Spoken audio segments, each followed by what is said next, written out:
نحمده ونصلي على رسوله الكريم أما بعد فأعوذ بالله من الشيطان الرجيم بسم الله الرحمن الرحيم رب اشرح لي صدري ويسر لي أمري واحلل عقدة من لساني يفقهوا قولي إن الحمد لله نحمده ونستعينه ونستغفره ونعوذ بالله من شرور أنفسنا ومن سيئات أعمالنا من يهده الله فلا مضل له ومن يضلله فلا هادي له وأشهد أن لا إله إلا الله وأشهد أن محمدا عبده ورسوله يا أيها الذين آمنوا اتقوا الله حق تقاته ولا تموتن إلا وأنتم مسلمون يا أيها الناس اتقوا ربكم الذي خلقكم من نفس واحدة وخلق منها زوجها وبث منهما رجالا كثيرا ونساء واتقوا الله الذي تساءلون به والأرحام إن الله كان عليكم رقيبا يا أيها الذين آمنوا اتقوا الله وقولوا قولا سديدا يصلح لكم أعمالكم ويغفر لكم ذنوبكم ومن يطع الله ورسوله فقد فاز فوزا عظيما. شروع کرتی ہوں اللہ کے نام سے جو بے انتہا مہربان نہایت رحم فرمانے والا ہے. شکر اور تعریف اللہ تعالی کے لیے ہے. ہم اسی سے مدد چاہتے ہیں، اسی سے اپنے گناہوں کی معافی چاہتے ہیں اور اپنے نفس کے شر اور برے اعمال کی برائی سے بچنے کے لیے اپنے آپ کو اللہ کی پناہ میں دیتے ہیں. حقیقت یہ ہے کہ جسے اللہ تعالیٰ سیدھے راستے پر چلائے اسے کوئی بھٹکا نہیں سکتا، اور جسے وہ بھٹکا دے اسے کوئی سیدھے راستے پہ لا نہیں سکتا. اور میں گواہی دیتا ہوں کہ اللہ کے سوا کوئی معبود نہیں، اور یہ کہ محمد صلی اللہ علیہ وسلم اللہ کے بندے اور اس کے رسول ہیں. اے ایمان لانے والو، اللہ کا تقوی اختیار کرو جیسا کہ اللہ کے تقوی کا حق ہے، اور تمہیں ہرگز موت نہ آئے مگر اس حال میں کہ تم مسلمان ہو. اے لوگو، اپنے رب سے ڈرو جس نے تمہیں ایک جان سے پیدا کیا اور اسی سے اس کا جوڑا بنایا، اور ان دونوں سے بہت سے مرد اور عورتیں دنیا میں پھیلا دیے. اس پالنے والے آقا کی ناراضگی سے بچتے رہنا جس کا نام لے کر تم ایک دوسرے سے اپنے حقوق مانگتے ہو، اور رشتہ داروں کے حقوق کا پاس اور لحاظ رکھو.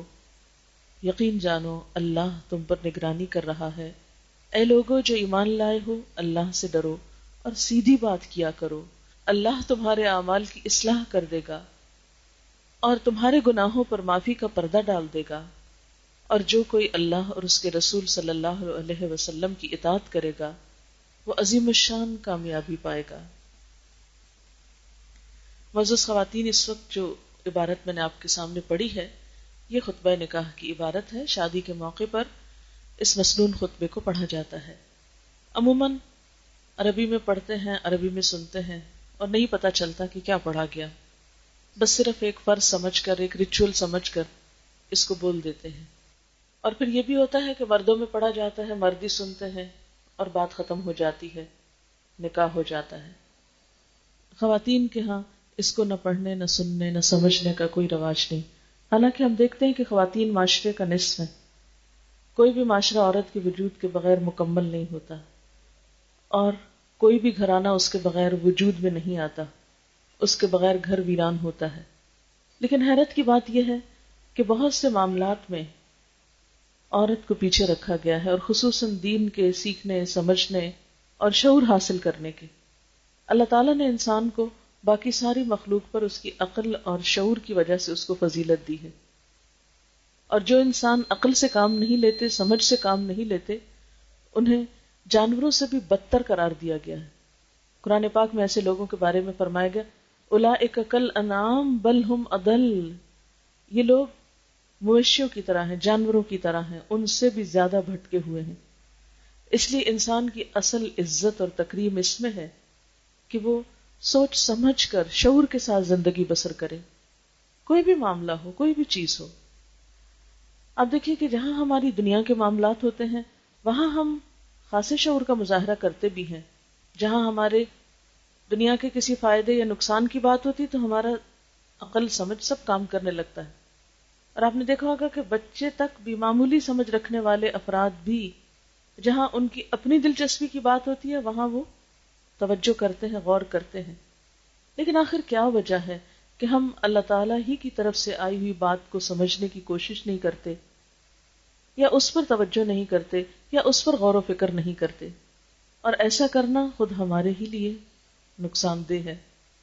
تو ہمارے دین نے ہر موقع کی مناسبت سے ہمیں جو تعلیم دی ہے وہ بہت اہم ہے. تو آئیے دیکھتے ہیں کہ اس خطبے میں ہمارے لیے کیا تعلیم ہے، شادی کے موقع پر اس کو کیوں پڑھا جاتا ہے. تو سب سے پہلے فرمایا ان الحمد للہ، بے شک تعریف اللہ کے لیے ہے، اس لیے کہ ہمیں جو کچھ ملا ہے اسی کی طرف سے ملا ہے. ہم جو کچھ بھی دیکھتے ہیں، استعمال کرتے ہیں، جس چیز کے ہم مالک ہیں، ان میں سے ہر ایک چیز ہمیں اللہ تعالیٰ کی طرف سے عنایت ہوئی ہے. اس لیے زندگی میں جب کوئی خوشی کا موقع آئے تو اسی کا شکر ادا کرنا چاہیے. ان الحمد للہ نحمدہ ونستعینہ، اور ہم اسی سے مدد چاہتے ہیں، اس لیے کہ ہم سب جانتے ہیں کہ اس سے بڑی طاقت کوئی ہے نہیں. اس کو نہ نیند آتی ہے نہ اونگ آتی ہے، یعنی سونا تو دور کی بات، اونگ بھی نہیں آتی. اس لیے ہم اپنی ہر حاجت اور ہر ضرورت صرف اس کے سامنے رکھا کریں. اور اللہ تعالیٰ قرآن پاک میں فرماتے بھی ہیں وَقَالَ رَبُّكُمُ ادْعُونِي أَسْتَجِبْ لَكُمْ، تمہارا رب کہتا ہے مجھے پکارو، مجھ سے مانگو، مجھ سے دعا کرو. استجب لکم، میں تمہاری دعا قبول کروں گا.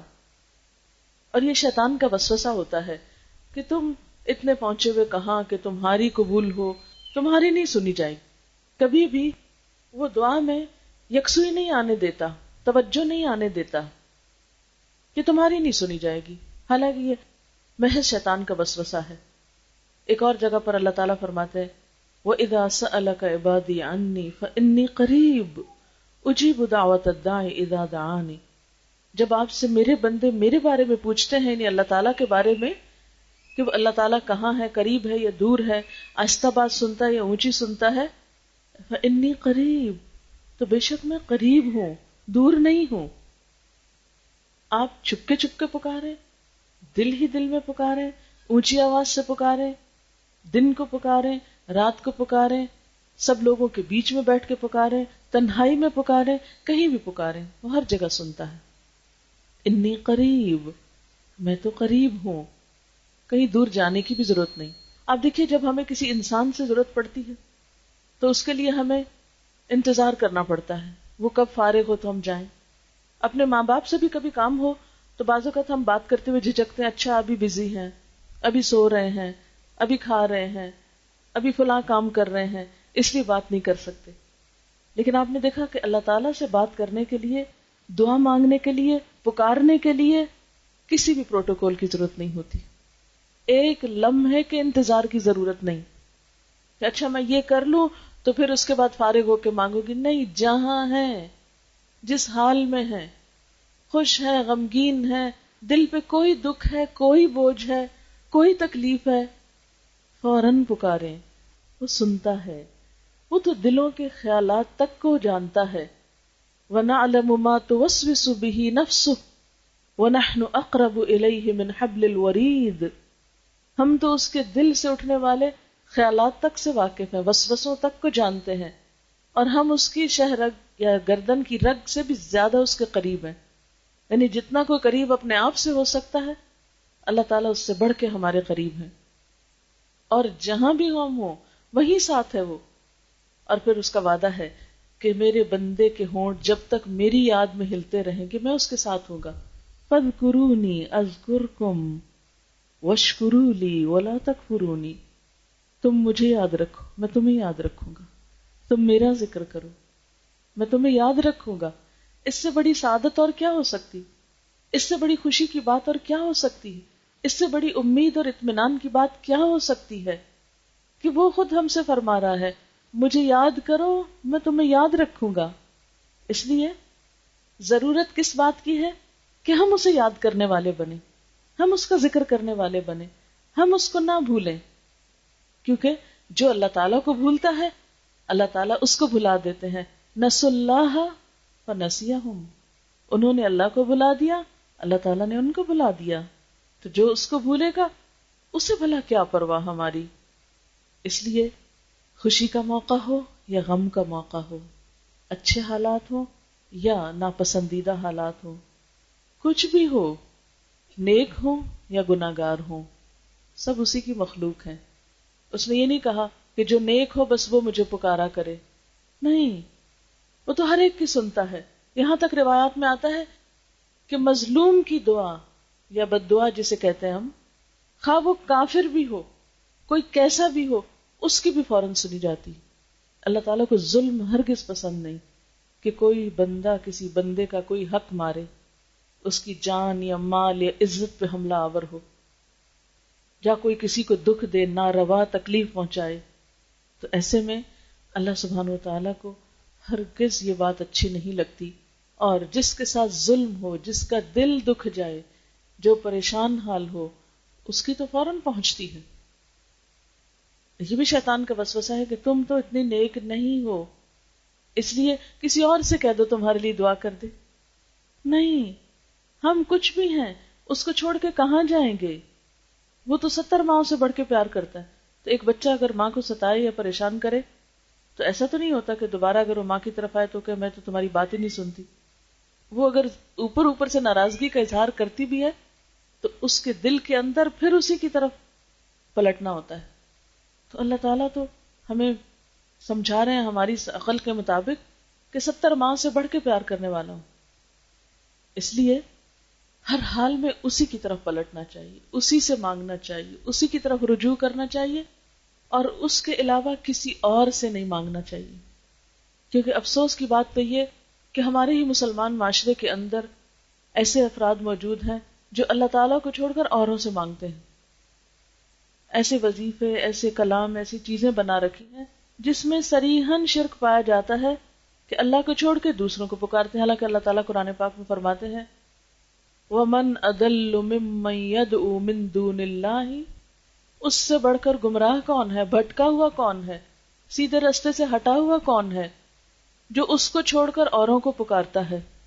مَن لَا يَسْتَجِيبُ لَهُ، جو اس کی بات کا جواب بھی نہیں دیتے، اور قیامت کے دن ان کی دعاؤں سے بیزاری کا اظہار کریں گے اور ان سے لا تعلقی کا اظہار کریں گے، اور وہ قیامت تک ان کی دعاؤں سے غافل ہیں. اس لیے اللہ کے سوا کسی سے، خواہ وہ اللہ کے رسول صلی اللہ علیہ وسلم ہی کیوں نہ ہو، یا کوئی نیک بزرگ ہو زندہ یا فوت شدہ، یا کوئی فرشتہ ہو یا کوئی پیغمبر ہو، کوئی بھی، کسی کو نہیں پکارنا چاہیے، صرف اور صرف اللہ سے مانگنا چاہیے. اس لیے کہ ہم دیکھتے ہیں کہ جتنے بھی پیغمبر ہیں، جتنے بھی نیک بزرگ تھے، وہ سب کس سے مانگتے تھے؟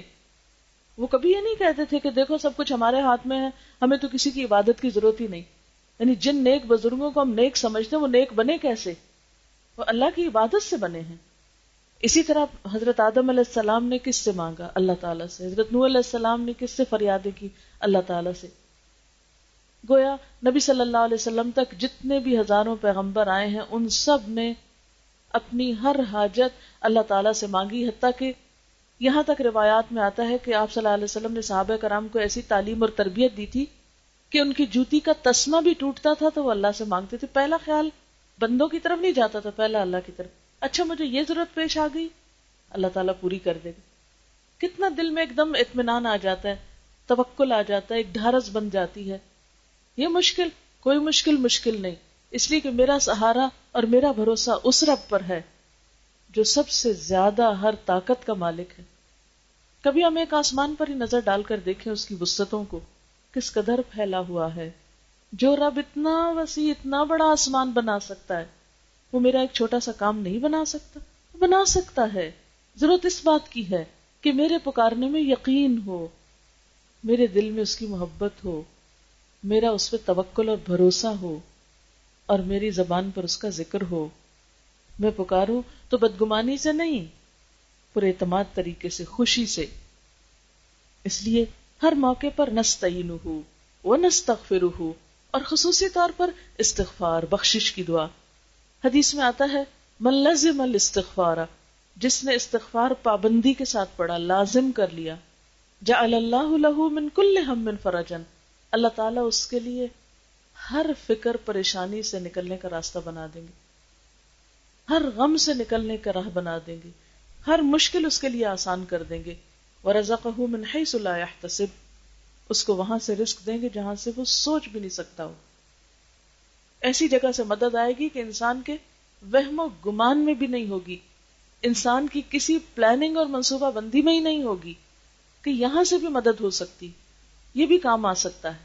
اس لیے مدد مانگنے کے لیے اگر یہ بھی سمجھ نہ آ رہا کہ اب دعا کیا کریں، کیسے کریں، تو اٹھتے بیٹھتے چلتے پھرتے استغفر اللہ استغفر اللہ استغفر اللہ ربی من کل ذنب واتوب الیہ، استغفر اللہ الذی لا الہ الا هو الحی القیوم واتوب الیہ. استغفار کی کوئی بھی قسم، اپنی زبان میں بھی، عربی میں بھی، لیکن استغفار کی کثرت. اور پھر ونعوذ باللہ من شرور انفسنا، ہم اللہ کی پناہ میں دیتے ہیں خود کو اپنے نفس کے شر سے بچنے کے لیے. انسان کے نفس کا شر کیا ہوتا ہے؟ اپنے آپ کو بڑی چیز سمجھنا، تکبر میں مبتلا ہونا کہ ہم سا تو کوئی اور ہے نہیں، اور یہی ساری خرابیوں کی جڑ ہے.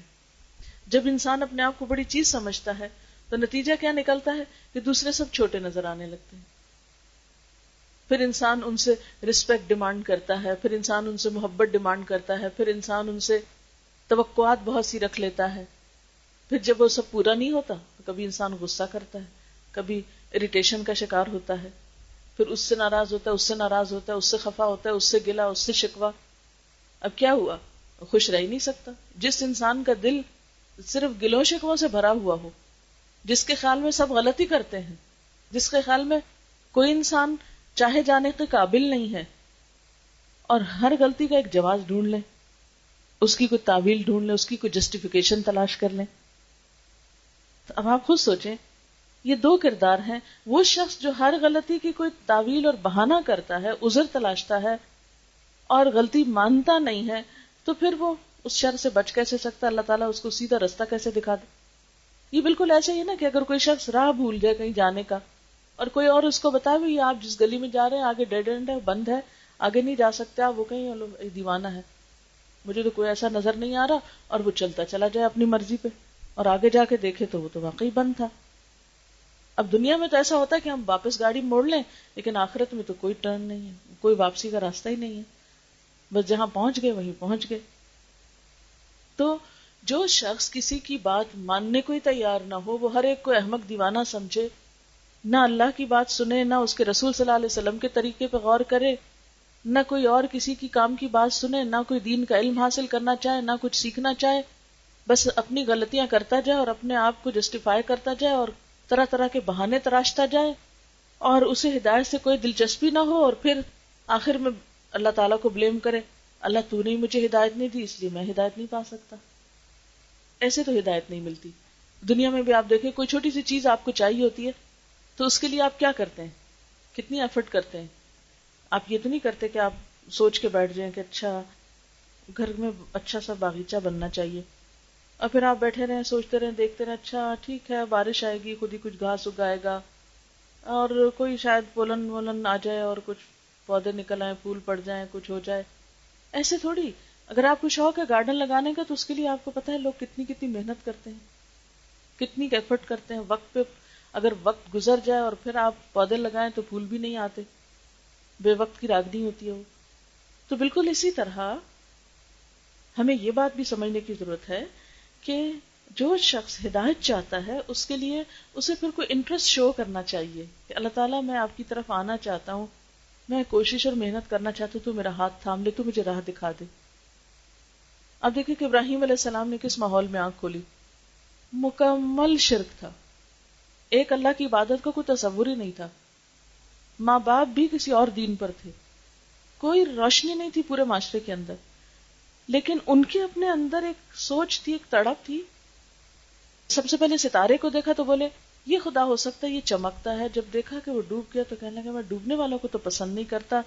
پھر چاند کو دیکھا تو کہا یہ ذرا اس سے بڑا ہے، روشن ہے. پھر اس کے بعد سورج کو دیکھا، لیکن ایک کے بعد ایک ڈوب گیا تو کہا یہ خدا نہیں ہو سکتے.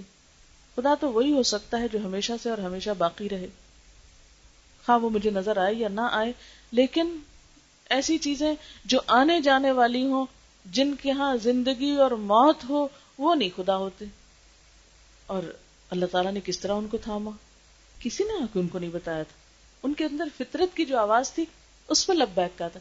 ہمارا ضمیر بھی ہمیں بعض اوقات بہت سی غلط چیزوں سے روکتا ہے، یہ نہ کرو یہ غلط ہے، لیکن ہم رکنا نہیں چاہتے اور ہم بہانے کرتے رہتے ہیں. کیا کریں، ماحول ہی ایسا، نہیں رک سکتے. تو بھئی یہ تو بتاؤ اپنا دل کیا چاہتا ہے. ہمارا اپنا بھی یہی چاہتا ہے جو لوگ کر رہے ہیں وہی کریں، چاہے صحیح کر رہے ہیں چاہے غلط کر رہے ہیں.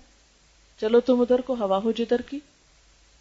پھر اس کے بعد ہم دیکھتے ہیں کہ اس موقع پر، یعنی شادی کے موقع پر، نکاح کے موقع پر کلمہ شہادت پڑھا جاتا ہے. پھر اس کے بعد 3 آیات ہیں جن میں 4 دفعہ تقویٰ کا حکم ہے. لوگو اللہ سے ڈرو. ہم سمجھتے ہیں کہ شادی کے بعد کی خوشیوں کا انحصار زیادہ مال و دولت پہ ہے، زیادہ اچھے گھر پہ ہے، زیادہ بڑی ڈگریوں پہ ہے، زیادہ پڑھے لکھے ہونے پہ ہے. نہیں، بعض اوقات آپ نے دیکھا ہوگا بالکل ان پڑھ لوگ بہت اچھی نبھا جاتے ہیں، اور بعض اوقات بہت سمجھدار لوگ نبھانا نہیں جانتے. ایسا کیوں ہوتا ہے؟ بات یہ ہے کہ جس کے دل میں اللہ تعالیٰ کا ڈر ہو، جس کے اندر انسانوں کی قدردانی ہو، جو دل تکبر سے خالی ہو، اس کے لیے خیر و بھلائی کی بہت سے راستے کھلے ہیں. اور جس دل میں خدا کا خوف نہیں اور اس کو کسی کے یہاں جواب دہی کا احساس نہیں، جو کسی سے ڈرتا نہیں، جو تکبر کا شکار ہے، وہ کسی انسان کا حق کہاں دے سکتا ہے. اور شادی کے بعد تو خوشیوں کا انحصار ہے اس پر کہ کون کس کو کتنا حق دیتا ہے، کیونکہ شادی کے بعد تو دینے والی بات ہوتی ہے. دونوں ایک دوسرے کو دیتے ہیں تو خوشیاں ملتی ہیں. صرف لینے اور کھینچا تانی کرنے سے تو نہیں کہ ہر ایک جھگڑنے بیٹھ جائے میرے حقوق اور میرے حقوق. ایسے تھوڑی خوشیاں ملا کرتی. آپ زمین میں ڈالیں کچھ بھی نہیں اور آپ سوچیں کہ ہرا بھرا گھاس اگائے گا، نہ پانی دے، نہ کھاد ڈالے، نہ کچھ اور، تو کیسے؟ چاہے آپ اچھے سے اچھا پودا لگائیں، پانی نہیں دیں گے اگے گا نہیں. بالکل اسی طرح شوہر بیوی کے تعلقات، ان میں بھی یہی چیز ہوتی. اگر آپ ان کو وقتاً فوقتاً ایک دوسرے کی خیرخواہی کے جذبات کا اظہار نہ کریں، تر و تازہ نہ کریں، ایک دوسرے کی کیئر نہ کریں، وہ پودا بھی مرجھانے لگتا ہے. شادی کے شروع میں تو ایک نئی شادی کی ایکسائٹمنٹ ہوتی ہے، لیکن بعد میں تو مسلسل اس کی نگہبانی کرنی پڑتی ہے. تب جا کے وہ تعلق جو ہے وہ قائم رہتا ہے اور خوبصورت بنیادوں پر استوار ہوتا ہے اور اس پہ پھل پھول لگتے ہیں اور آئندہ آبادی ہوتی.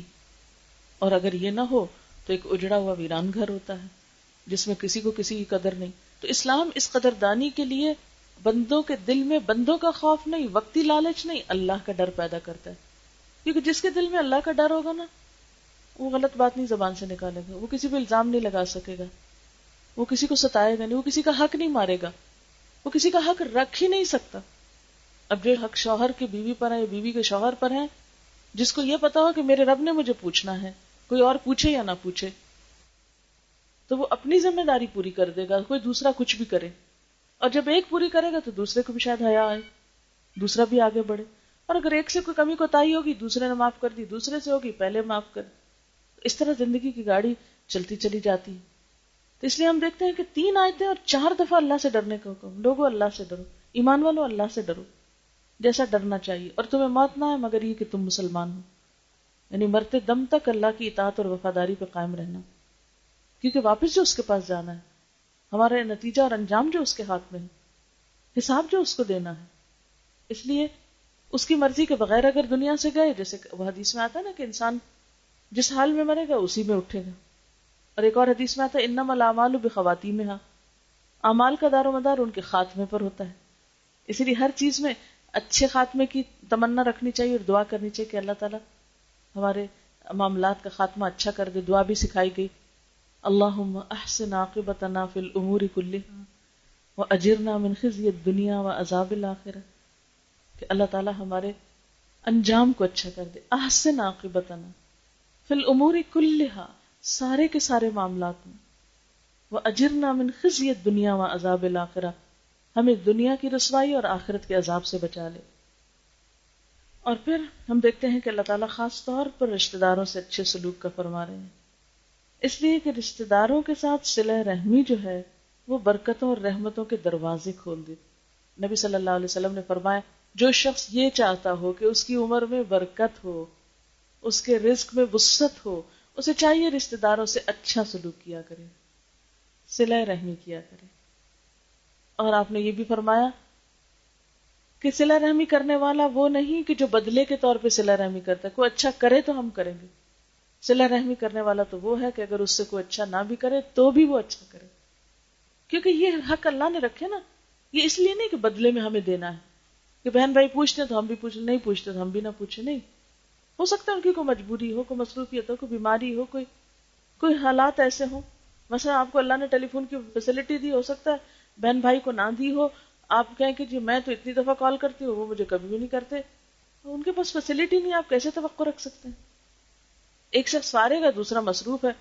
اب ایک فارغ شخص کے پاس بہت وقت ہے کہ وہ سب کا خیال رکھے، ایک مصروف شخص کے پاس نسبتاً کم وقت ہے، برابری تو نہیں ہو سکتی، لیکن ہر شخص کو اپنی اپنی جگہ، خواہ وہ مصروف ہے یا نہیں ہے، اپنی اپنی جگہ یہ سوچنا چاہیے کہ میرا اپنے رشتہ داروں کے ساتھ کیا معاملہ اور کیا سلوک ہے، ان کے لیے میرے پاس کتنی خیرخواہی کے جذبات ہیں، ان کے لیے میرے جذبات احساسات کیا ہیں۔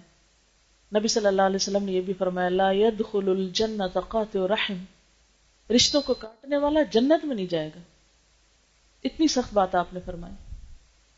اس لیے رشتہ دار اچھا کریں یا برا کریں، اپنی طرف سے انسان جو خیر بھلائی کر سکتا ہو فی اللہ اور للہ کرتا رہے، بس کہ میرے یا اللہ میرے بس میں اتنا ہے، کوئی نہیں کرتا نہ کرے، وہ اس کا اعمال نامہ اس کے لیے لکھا جا رہا ہے، میرا میرے ساتھ ہے، جو میں کر سکتا ہوں میں کر دیتا ہوں، اور جواب کی توقع ان سے نہیں اپنے رب سے رکھتا ہوں، وہ ان کے دل بھی نرم کر دے گا اور میرے لیے جو اس کے وعدے ہیں وہ بھی پورا کرے گا، کیونکہ اللہ تعالیٰ کے وعدے جھوٹے نہیں ہوتے۔ وعد الصدق قرآن پاک میں اللہ کے وعدوں کے لیے ہے کہ اللہ کے وعدے سچے ہوتے ہیں۔ لن تجد لسنت اللہ تبدیلا، اللہ کی سنت، اللہ کے طریقے میں تم کوئی بھی تبدیلی نہ پاؤ گے، ہرگز نہ بدلیں گے وہ۔ اور پھر آپ دیکھیے اللہ تعالیٰ یاد دہانی کرائے ان اللہ کان علیکم رقیبا، دیکھو اللہ تمہاری نگرانی کر رہا ہے، وہ دیکھ رہا ہے تم کہاں کس کے ساتھ کس طرح بہیو کرتے ہو۔ اور آخری آیت میں کیا فرمایا؟ اے لوگو جو ایمان لائے ہو اللہ سے ڈرو اور سیدھی بات کیا کرو۔ اچھا ہمارے ہاں ویسے بھی باتوں میں بہت ہیر پھیر ہوتے ہیں، لیکن شادی کے موقع پر تو کچھ زیادہ ہی باتیں چھپائی جاتی ہیں۔ پہلے تو بہت سے عیب نقص اس لیے چھپا دیتے تھے کہ کسی طرح رشتہ ہو جائے۔ اچھا رشتے کے بعد بھی بہت رازداری برتی جاتی، بہت سی چیزیں کھلنے نہیں دی جاتی، ایک دفعہ شادی ہو لے پھر خود ہی نبھاتے رہیں گے، اور اس طرح بعض اوقات بڑے بڑے دھوکے ہو جاتے ہیں۔ اب آپ دیکھیں کہ جب ہم کسی کو دھوکہ دے رہے ہوں تو خود کیسے بچ سکتے ہیں؟ اللہ تعالیٰ تو جانتا ہے نا کون کسی کے ساتھ کیا کر رہا ہے۔ اس لیے خاص طور پر اس خطبہ نکاح میں فرمایا گیا قولوا قولا سدیدا، بات سیدھی کیا کرو، صاف ستھری کیا کرو، ہیر پھیر کی نہیں، to the point, straight forward ہو کے۔ اس کا یہ مطلب نہیں کہ انسان بدتمیز ہو جائے، بد اخلاق ہو جائے اور کھلی کھلی سنانے لگ جائے دوسرے کو، نہیں، لیکن یہ ہے کہ جھوٹ سے کام نہ لے، کیونکہ جھوٹ میں کوئی برکت نہیں، کوئی خیر نہیں۔ مثلا اگر لڑکے کی جاب نہیں تو کوئی غلط جاب بتائی جائے، آمدنی کم ہے اور وہ بہت زیادہ بتائی جائے، پراپرٹی ہے نہیں اور وہ دوسروں کو دکھائی جائے، یا اسی طرح کی اور چیزیں، یہ بہت سا فریب اور فراڈ شادیوں کے موقع پر ہوتا ہے۔ بعض اوقات لڑکا جو ہے وہ پہلے سے ہی آلریڈی میرڈ ہوتا ہے، وہ بتایا ہی نہیں جاتا۔ بھی تم بتا دو، اگر کسی کو اس کے ساتھ اس مسئلے کے ساتھ کرنی ہے شادی تو کرے، نہیں تو دھوکے میں نہ رکھو۔ اس سے آپ دیکھیں کہ یہ جو شادی کی زندگی ہوتی ہے نا، اس کی اصل خوشی باہمی اعتماد ہوتا ہے کہ دونوں ایک دوسرے پر اعتماد، ٹرسٹ کرتے ہیں، اس کی بنیاد ٹرسٹ پر ہے۔ لیکن جب ٹرسٹ نہیں رہتا تو خوشیاں ختم ہو جاتی ہیں، روح نکل جاتی ہے ان کی۔ اس لیے اللہ تعالیٰ ہمارے اوپر بہت مہربان ہے، تو فرماتے ہیں قولوا قولا سدیدا، بات درست کیا کرو، کوئی بات نہیں، اللہ نے جہاں لکھا ہے، جو مقدر میں ہے نعمت وہ مل کر رہے گی، اور اگر ایک چیز ہمیں پسند ہے اور نہیں مل سکی تو اللہ تعالیٰ فرماتے ہیں عسیٰ ان تحبوا شیئا وہو شر لکم، ہو سکتا ہے ایک چیز تمہیں بہت پسند ہو اور وہی تمہارے لیے بہت بری ہو۔ اور آپ نے دیکھا ہوگا کئی دفعہ ایک چیز کو ہم رو دھو کے لیتے ہیں اور پھر اسی سے پناہ مانگتے ہیں، کہ یہ کتنی بڑی غلطی ہوگی۔ اور یہ تو اتنی عام مثالیں ہمارے معاشرے کے اندر، شادی کے سے پہلے رشتہ لینے کے لیے جوتیاں گھسا دی جاتی ہیں اتنی منت سماجت سے، رشتے لیے جاتے ہیں اور اس کے بعد آپ دیکھیں پھر حالات کیا ہوتے ہیں.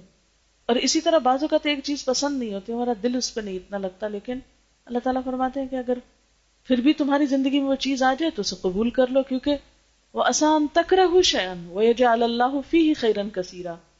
ہو سکتا ہے کہ ایک چیز تم ناپسند کرو اور اللہ تعالیٰ اسی میں بہت خیر و بھلائی تمہارے لیے ڈال دے. اس لیے خوشی کے ساتھ اللہ تعالیٰ کے فیصلوں کو قبول کرنا چاہیے. اور یہ زندگی تو اصل میں امتحان ہے نا، اس میں خوشی بھی ہے، غم بھی ہے. یہ ہمیشہ کے لیے نہیں ہے، یہ تو صرف ایک ٹیسٹ ہے، ایک وقتی سٹیج ہے یہاں دنیا پر. یہ تو جلدی ختم ہو جائے گا. اصل زندگی تو کل شروع ہونے والی ہے، آخرت کی زندگی. اور ہم سب بھولے ہوئے ہیں، دھوکے میں پڑے ہوئے ہیں. اسی لیے اللہ تعالیٰ قرآن پاک میں فرماتا ہے کہ لا یغرنکم الحیات الدنیا، تم کو دنیا کی زندگی دھوکے میں نہ ڈال دے، تم اس کے دھوکے میں نہ آنا. اور دنیا کا دھوکہ کیا ہوتا ہے کہ انسان سمجھتا ہے یہ ساری نعمتیں ہمیشہ میرے پاس رہیں گی، یہ سب کچھ جو میں چاہتا ہوں ویسے ہو جائے گا. لیکن بارہا ہم اپنے ارادے اور اپنے پروگرامز اور پلانز اور سب کچھ ٹوٹتے دیکھتے ہیں. بہت سی چیزیں ہم نہیں چاہتے کہ ہوں اور وہ ہوتی ہیں اور ہوتی چلی جاتی ہیں، اور ہمارے لیے مانے بغیر، قبول کے بغیر چارہ ہی نہیں ہوتا. اسی طرح بہت سی چیزیں ہم نہیں چاہتے کہ ہوں اور ہو جاتی ہیں، اور بعض چیزیں ہم چاہتے ہیں کہ اور وہ نہیں ہوتی. تو بات یہ ہے کہ یہاں اچھی نعمتیں اور تکلیف دہ چیز دونوں ہی امتحان ہیں. جیسے قرآن پاک میں آتا ہے وَنَبْلُوكُمْ بِالْخَيْرِ وَالشَّرِّ فِتْنَةً، ہم تمہیں بھلائی اور شر دونوں میں آزماتے ہیں. یہ سب آزمائش ہے. لیکن عموماً ہم جب نعمت آتی ہے تو ہم سمجھتے ہیں آزمائش نہیں، وہ بڑی آزمائش ہے کہ اب ہم کیا کرتے ہیں، اللہ کا شکر کتنا ادا کرتے ہیں اور اس کے ذریعے بندوں کے حقوق کتنے پورے کرتے ہیں. تو اللہ تعالیٰ سے دعا ہے کہ وہ ہمیں زندگی کے ہر موڑ پر اپنی اطاعت کرنے والا بنائے. ہم ایسے کام کریں جس سے وہ راضی ہو جائے، اور اللہ تعالیٰ ہمارے دین و دنیا کے کام سنوار